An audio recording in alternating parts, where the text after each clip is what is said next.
महेश बाबू शहर के काफी नामी गिरामी व्यक्ति थे और वो ईमानदार लोगों की बहुत कदर भी किया करते थे। उन्हीं के घर में उनका नौकर मोहन, उसकी पत्नी शीला और बेटा मोहित रहता था। महेश बाबू मोहन की ईमानदारी से बहुत ज्यादा खुश थे, इसलिए पिछले 5 सालों से मोहन उनके यहाँ पर नौकर था। महेश बाबू ने अपने घर के साइड में ही उन्हें सर्वेंट क्वार्टर दिया हुआ था। एक दिन साहब, अगर आपके पास टाइम हो तो मुझे आपसे एक बात कहनी है। हाँ हाँ मोहन, बोलो। मेरे पास टाइम है। साहब, आपको तो पता ही है, मेरा बेटा मोहित पढ़ाई में बहुत अच्छा है। अभी उसने अपनी 5वीं क्लास पास की है। आपसे हाथ जोड़कर विनती है, उसका एडमिशन किसी अच्छे स्कूल में करवा दीजिए। पढ़ लिख जाएगा तो कुछ बन जाएगा। देखो मोहन, बड़े स्कूलों की फीस बहुत ज्यादा होती है। मैं कोशिश करूंगा कि तुम्हारे बेटे का एडमिशन कोटा से हो जाए। अ, वो क्या होता है साहब? कुछ स्कूलों में कुछ सीटें मोहित जैसे बच्चों के लिए खाली होती है। वहां पर अगर मोहित ने अच्छे से अपना पेपर पास कर लिया तो वो सीट मोहित को मिल जाएगी और मैं थोड़ी सिफारिश लगा दूंगा। अ, आपका बहुत बहुत धन्यवाद साहब, धन्यवाद साहब। और फिर महेश बाबू वहां से चले जाते हैं। मोहन अपने बेटे मोहित से, देख बेटा, मैंने बड़े साहब से बात करी है तेरे अच्छे स्कूल में एडमिशन के लिए। अगर तेरा एडमिशन हो जाएगा तो दिल लगाकर पढ़ाई करना। मैं चाहता हूं कि तू पढ़ लिख कर एक अच्छा इंसान बने और हमारी गरीबी को दूर करे। देख मोहित बेटा, हमारी सारी आस तेरे से ही है। तू कामयाब हो जाएगा तो हमारे भी हालात ठीक हो जाएंगे। कब तक इस तरह गरीबी की जिंदगी गुजारेंगे? हम्म। हाँ बाबा, मैं दिल लगाकर पढ़ाई करूंगा। आप देख लेना, एक दिन मैं बड़ा आदमी जरूर बनूंगा। महेश बाबू की सिफारिश और रिजर्वेशन मिलने से मोहित को स्कूल में एडमिशन मिल जाता है। छठी 7वीं क्लास तक मोहित बहुत अच्छे से पढ़ाई करता है और अपने परिवार के साथ भी खुश रहता है। लेकिन जैसे ही वो 8वीं कक्षा में आता है तो वहां के अमीर बच्चों के सामने अपने आप को बहुत ही छोटा पाता। अब वो झूठ बोलना सीख जाता है। अरे तुम तो बहुत बड़े घर में रहते हो मोहित, कभी हमें अपने घर बुलाओ ना। हाँ हाँ, क्यों नहीं। कभी मेरे बाबा बाहर गए तो मैं तुम लोगों को अपने घर जरूर बुलाऊंगा। क्या करूं, मेरे बाबा को किसी का घर आना पसंद नहीं है। वाह मोहित, तू कितने बड़े घर में रहता है। क्या आलीशान जिंदगी जीता होगा। चल, कल फिर ऐसा कर, तू ही हमें कैंटीन में खाना खिलाएगा। अरे, ये कौन सी बड़ी बात करी है तुमने। चलो ठीक है, कल का लंच मेरी तरफ से। मोहित ये बात बोल तो देता है, लेकिन मन ही मन अपने आप को कोस रहा होता है कि अब कैसे मैं बाबा से कल कैंटीन के लिए पैसे लूंगा। घर आने के बाद, माँ माँ, क्या तुम्हारे पास भी 300 रुपए होंगे? 300 रुपए बेटा? तुम्हें 300 रुपए की क्या जरूरत पड़ गई? माँ, स्कूल के प्रोजेक्ट के लिए चाहिए माँ। शीला अपने बटुए में देखती है और फिर इधर उधर रखे हुए पैसे भी इकट्ठे करके मोहित को दे देती है। अगले दिन मोहित स्कूल में अपने दोस्तों को 300 रुपए से लंच करा देता है। यार मजा आ गया। चलो ठीक है, हम ऐसा करेंगे, हर हफ्ते हम तीनों में से एक एक जना स्कूल में या बाहर पार्टी दिया करेंगे। ये सुनकर मोहित दिल ही दिल घबरा जाता है कि आज तो माँ से किसी तरह पैसे मांग लिए, लेकिन आगे कैसे होगा। मोहित जब घर जाता है, बेटा, तेरी माँ ने बताया कि तूने किसी प्रोजेक्ट के लिए 300 रुपए लिए थे। बन गया तेरा प्रोजेक्ट? हाँ बाबा, आज का प्रोजेक्ट तो बन गया है। अब 2 हफ्ते बाद एक और प्रोजेक्ट बनाना है। बाबा, उसके लिए भी मुझे पैसों की जरूरत पड़ेगी। आप दे दोगे ना? कितने पैसे में बन जाएगा? बस बाबा, यही कोई 200-300 रुपए में। चल ठीक है बेटा, तू अपनी पढ़ाई पर ध्यान दे, मैं करता हूँ इंतजाम। 2 हफ्ते बाद मोहित अपने पिता से 200 रुपए लेकर फिर अपने दोस्तों के साथ बाहर रेस्टोरेंट में पार्टी करता है और उसे पार्टी करते हुए महेश बाबू देख लेते हैं। 2 दिन बाद फिर वो अपनी माँ से बोलता है कि उसे पैसों की जरूरत है। ये मोहित के तो स्कूल में प्रोजेक्ट पर बहुत पैसे खर्च होते हैं। इतनी तो हमारी तनख्वाह भी नहीं है। मुझे लगता है कि हमने गलती कर दी उसे इतने बड़े स्कूल में डाल दिया। अरे, अच्छे स्कूल से पढ़कर निकलेगा तो कहीं अच्छी जॉब भी मिल जाएगी। आज थोड़ी सी मेहनत उसके लिए एक्स्ट्रा कर लेते हैं। तभी घर का दूसरा नौकर आकर बोलता है कि महेश बाबू ने तुम्हें बुलाया है। साहब जी, आपने मुझे बुलाया?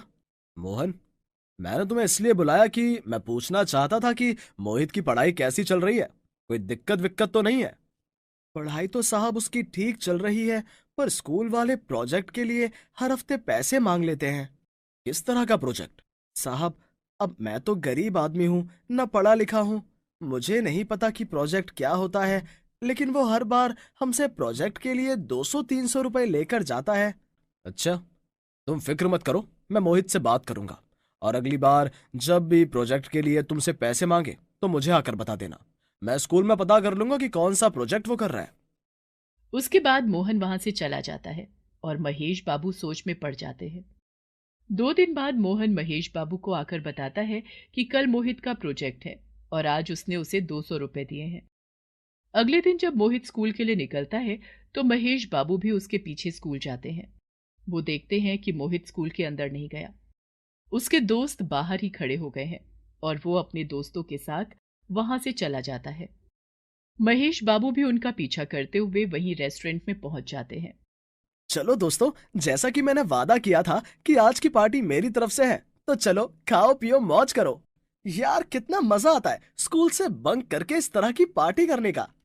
अगली बार हम कहीं और चलें, कुछ और महंगी जगह पर। तीनों दोस्त जब खा पी लेते हैं तो वेटर से बिल मांगते हैं और वेटर जैसे ही बिल लेकर आता है, महेश बाबू उसके हाथ से बिल की रिसिप्ट ले लेते हैं। अ- आप यहाँ पर? अरे आप तो मोहित के पापा है ना? नमस्ते अंकल। नमस्ते अंकल।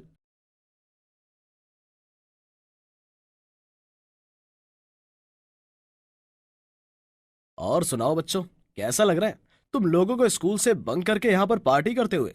कुछ और खाना है तो बताओ, मैं तुम लोगों के लिए ऑर्डर करूं, क्योंकि मुझे लगता है तुम तीनों के लिए पार्टी करना पढ़ाई से ज्यादा जरूरी है। बताओ, और किस किस को क्या क्या खाना है? नहीं नहीं अंकल, हमने तो खाना खा लिया है। और अंकल, हम पढ़ाई भी करते हैं। ऐसा नहीं है कि हम रोज पार्टी करते हैं।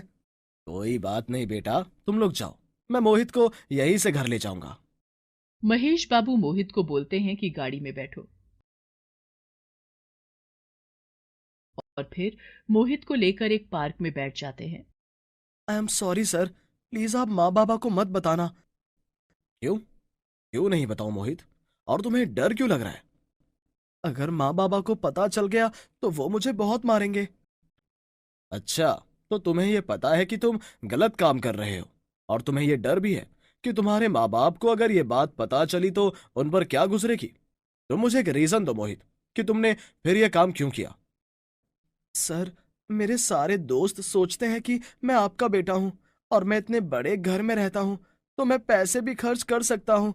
इसलिए मैंने माँ बाबा से पैसे लेकर उन्हें खाना खिलाया, जिससे उन्हें लगे कि मैं एक अमीर घर का लड़का हूँ। अच्छा, तो ये बात है। लेकिन तुमने क्यों नहीं बताया कि तुम्हारे बाबा मेरे यहाँ नौकरी करते हैं? क्या तुम्हें यह बताने में शर्म आती है? सर प्लीज, मुझसे गलती हो गई, मुझे माफ कर दो सर। सॉरी मुझसे नहीं मोहित, तुम्हें अपने माँ बाप से मांगनी होगी। चलो, मैं तुम्हें एक बात बताता हूँ।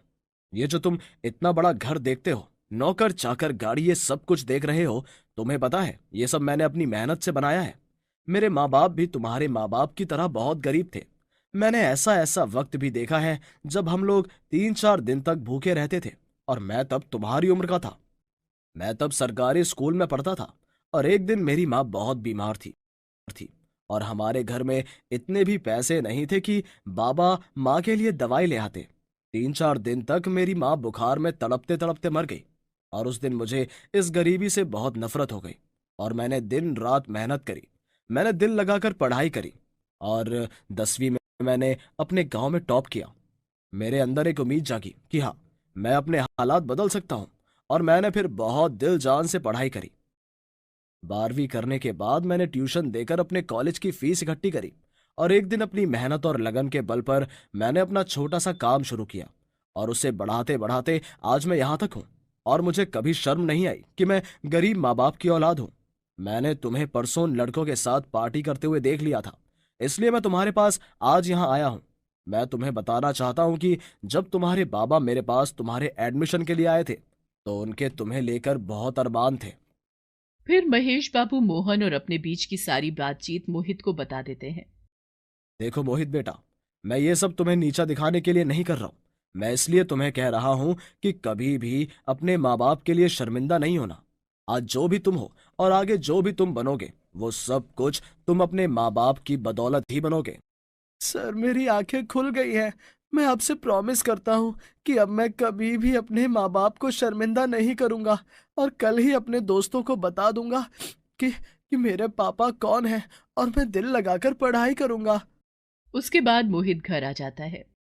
माँ, बाबा, मुझे आपसे कुछ कहना है। क्या हुआ बेटा? तू इतना दुखी क्यों लग रहा है? सब ठीक है ना? कुछ नहीं माँ, बस मैं आप दोनों को ये कहना चाहता हूँ कि मैं दिल लगाकर मेहनत करूँगा और आप दोनों को इस गरीबी से निकाल लूँगा। अरे बेटा मोहित, ये बात मैं जानता हूँ। तभी तो तेरा एडमिशन इतने अच्छे स्कूल में कराया है कि हमारा बेटा कुछ पढ़ लिख कर बन जाएगा।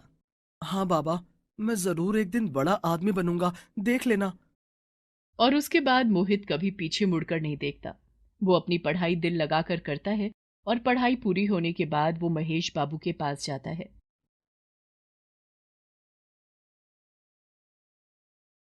सर, मैंने आज अपनी पढ़ाई पूरी कर ली है और ये सब आपकी दी हुई सीख से हुआ। अब जल्द ही मुझे कहीं नौकरी मिल जाएगी। हाँ, मैंने तुम्हारा रिजल्ट देखा, बहुत अच्छा आया है और नौकरी तो तुम्हारी पक्की ही है। ये लो अपना ज्वाइनिंग लेटर, कल से ऑफिस आ जाओ। और ज्वाइनिंग लेटर लेकर मोहित महेश बाबू के पैर छू लेता है। शीला और मोहन ये देखकर बहुत खुश होते हैं और मोहित बहुत मेहनत करता है और अपने माँ बाप को गरीबी से निकाल लेता है।